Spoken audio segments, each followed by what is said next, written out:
When you think about basketry, tree bark may not be the first thing that comes to mind. Yet tree bark is one of the most versatile materials that you can use in basketry. It may sound obvious to say it, but there's just as many types of tree barks as there are different types of trees, and they all have different properties. Some of them, like linden or cedar, can be pounded down into a fiber. For this video, I'm going to focus on what I know best, which is harvesting willow bark or big leaf maple bark. Although the techniques I show you here can be used for many different types of tree bark. Here, I've got some hazel bark.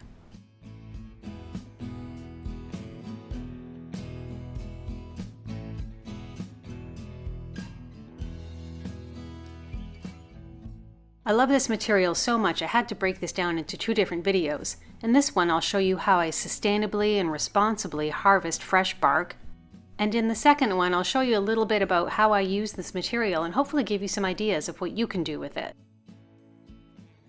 So let's jump in.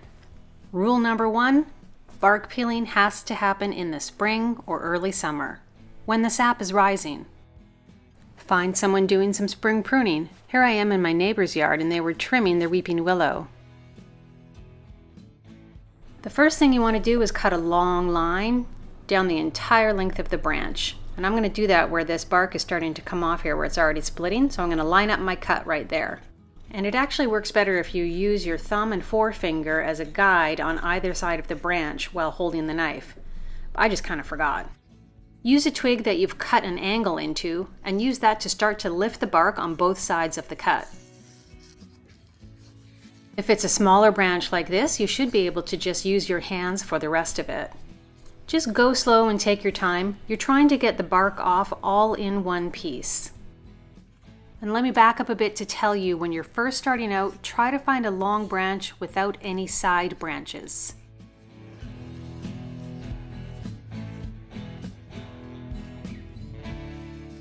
All natural material has to go through an initial drying stage. As it loses moisture, it'll shrink. Wrap the bark up in a circle and make sure that you turn it back onto itself so that the outside of the tree bark is now on the inside. This will make the bark much easier to work with when you go to re-soak it and use it. If you wrap it the other way around, it will dry all curled in on itself and it will be harder to work with later on.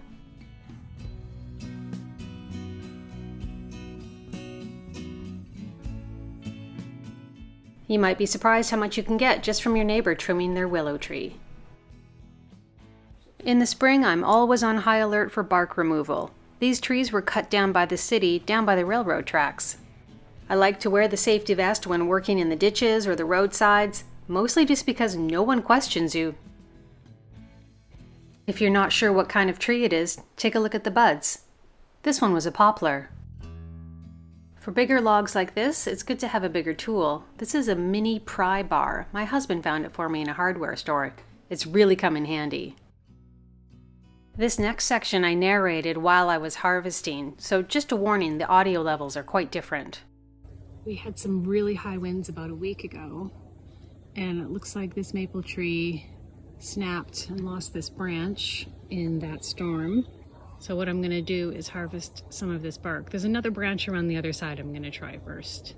So this branch must have come off earlier, before last week, because it's actually quite dry. And really, if you're doing it right, it should be actually quite moist under there. This one, the bark is a lot more moist and is peeling off quite easily. You can see the fresh, has a fresh kind of a color to it even, as opposed to that last piece. So find a stick where you can make a angled cut like that, and you can use that to lift the bark. Run it down both sides of that cut.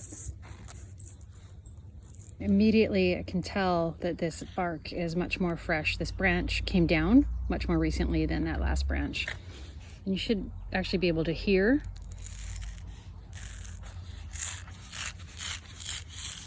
that sound. And that's what you want. And any bark that I've harvested, generally it's usually maple or it's willow, and this is the state that I harvest it in. I've created a cut along the circumference of the branch, and that's where this piece of bark will end when I peel it off. Can you tell? A basket maker's been there. And if you don't have your entire toolkit with you, you can always use the bark peeled from a small sapling to tie up your rolls. Some of your bark will come off in beautiful, long, flat strips. Other pieces, not so much. You'll end up with pieces with holes from the side branches and some interesting tears.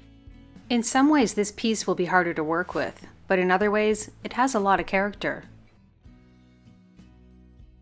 Personally, I would never remove a piece of bark from a still living tree. There's a chance you could kill the tree. Between spring pruning and windfall, there's plenty of opportunity to sustainably harvest bark. In the next video, I'll show you how I use the bark in my creative projects, sometimes in a more traditional way, and sometimes in a way maybe you hadn't thought of.